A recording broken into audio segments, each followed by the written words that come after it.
Well, thanks, Amy. And now we bring in our other reporter, Dan Moscaritolo, to talk a little bit more about the Lax squad. And first of all, Dan, you saw their scrimmages already. Who's the player to kind of watch out for to be the leader this season? John, to me, it's preseason All-American Stephen Keogh. This is a player that returns as SU's leading scorer from last year with 49 goals. And let's face it, Cody Jamieson may have been the hero at the end of last season, but we have yet to see what he can do in a full regular season. Stephen Keogh has shown that he can be a durable, reliable attackman down there and be the leader up front that SU needs right now. And he did all these 49 goals in the shadow of Kenny Nims, John. And I think if people don't look out for Stephen Keogh, he could be a very, very formidable towards threat.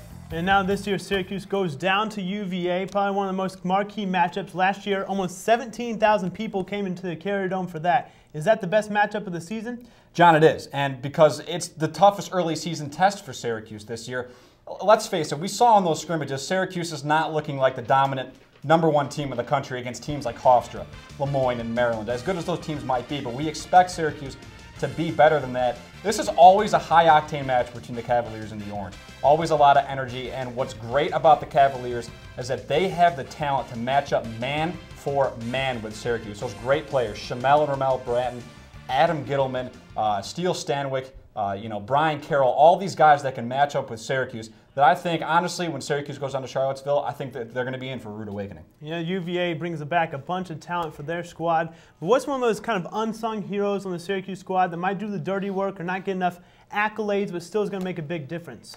John, for me, it's Joe Von Miller. This is a guy who I think was kind of put into an unfortunate set of circumstances. Inside Lacrosse, when they recruited his class, named him as the X factor of his recruiting class. This is a guy who has played in the midfield shadow of guys like Mike Lavelle, Stephen Brooks, Matt Abbott, all of these great Syracuse players. He hasn't really had a time to shine yet. In 2 seasons, he only has 6 goals, and I have this funny, feeling this year that he's going to erupt and be the midfielder that Syracuse needs up there. If he could shoot the ball half as well as he could dance around on the field, I think he could be one heck of a player, and Syracuse needs him in the midfield with how unsettled they are. Well, we'll probably get some more runs on the first midfield line for Joe Von Miller, but that's Dan Moscaritolo. Thanks, Dan.